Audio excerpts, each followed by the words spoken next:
Good afternoon, everyone. My name is Ravi Patel, and I'm currently a senior at Southmore High School.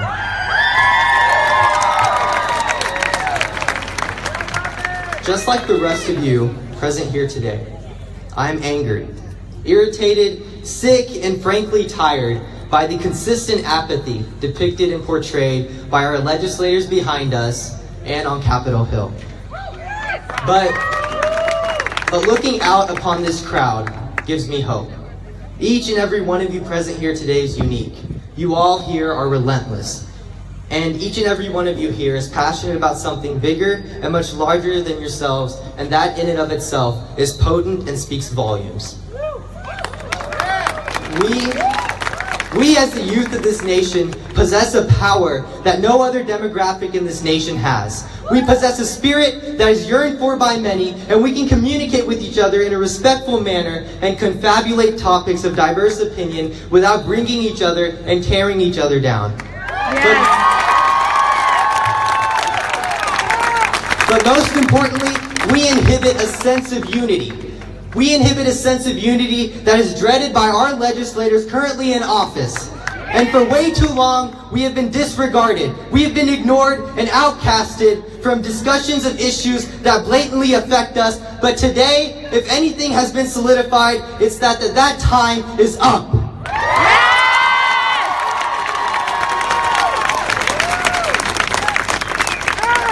The time for inaction is up, because inaction is inadequate. And the time for ignorance is up, because ignorance is infectious. 23 years ago, my parents decided to leave a nation in despair, crippled in poverty, with lack of opportunity and equality. With just a few dollars and some spare change, they embarked upon a journey to a country they had only dreamt and heard of, but had never seen.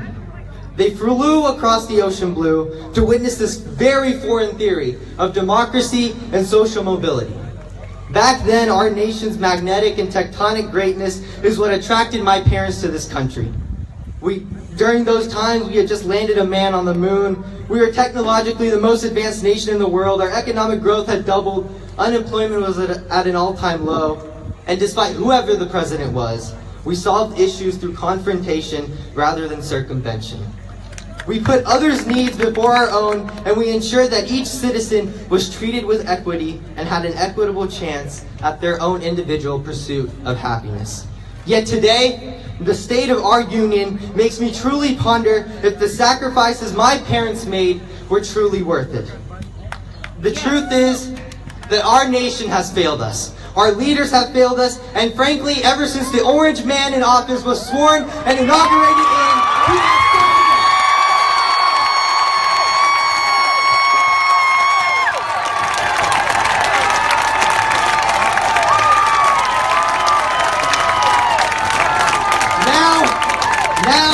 Now is the time to vote out members that do not act upon the issues. Now is the time to show up at the polls and demand that our voices be heard.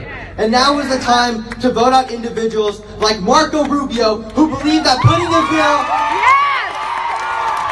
Now is the time to vote out individuals like Marco Rubio, who believe that putting a bill to, and I quote, establish the permanence of daylight savings deserves priority over the implementation of comprehensive gun control.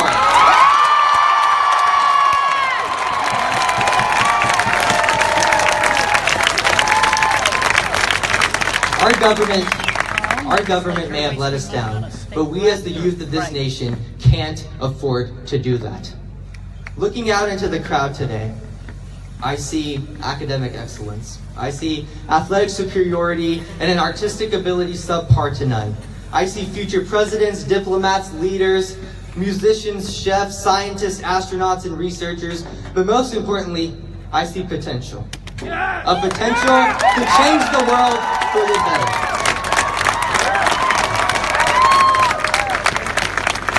A few weeks ago, on the Day of Love, 17 innocent individuals were taken from us. And 17 more were injured or wounded. We watched helpless as a sadistic and barbaric monster with a weapon of war, tore families apart, and wreaked havoc. We watched as bullets ripped through classrooms, and we heard the screams of terror from innocent students who had just merely anticipated a day of love and a day of joy. How many? How many deaths will it take for us to realize that something must be done? How much blood must stain the very soil of this nation before our legislators act? How many deaths will it take before we understand that a weapon with the word assault in front of it doesn't belong in the streets, let alone near a high school?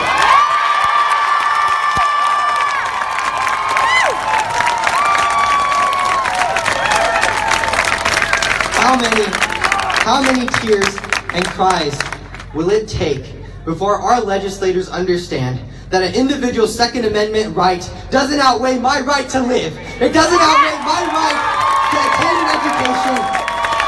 And it darn well doesn't outweigh my right to go back home to my family. In an ideal world, no high schooler who's worried about AP tests, who's worried about the future, where he or she will go to college, no high schooler should be forced to ask these questions. But unfortunately, our legislators have made us. Not to mention that the best solution that the individuals in positions of privilege can come up with is arming teachers. The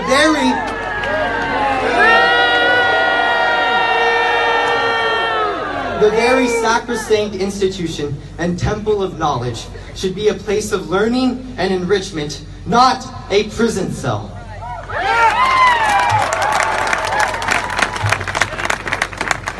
As one of the previous speakers mentioned, recently another one of our lawmakers introduced a bill to allow guns to be carried without a permit. And the first question that arose in my mind when I saw that headline was how many different kinds of disgusting and what fraction of a human must an individual be to have the audacity to introduce such a horrendous piece of legislation after hundreds and hundreds of innocent deaths have happened and occurred in this nation. Our legislators have sadly lost touch with humanity and reality.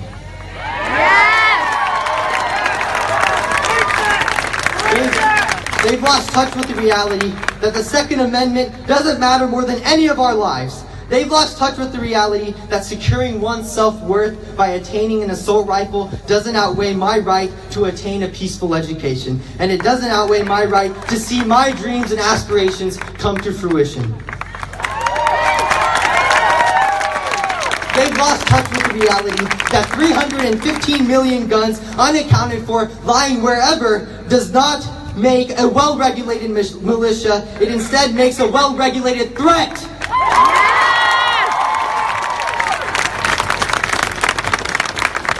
If there's one often disregarded and undeniable truth, it's that every significant political change, major social shift, or progressive movement that has ever taken place in this nation has always happened due to the activism portrayed and depicted by the youth of our society.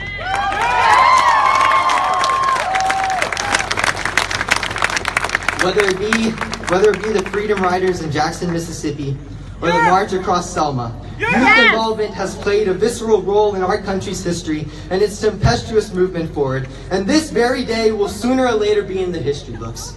That's From the marches in the depths of the Midwest to the National Mall, from the march across the ocean in Belarus to rural Wyoming, we all here are on the right side of history.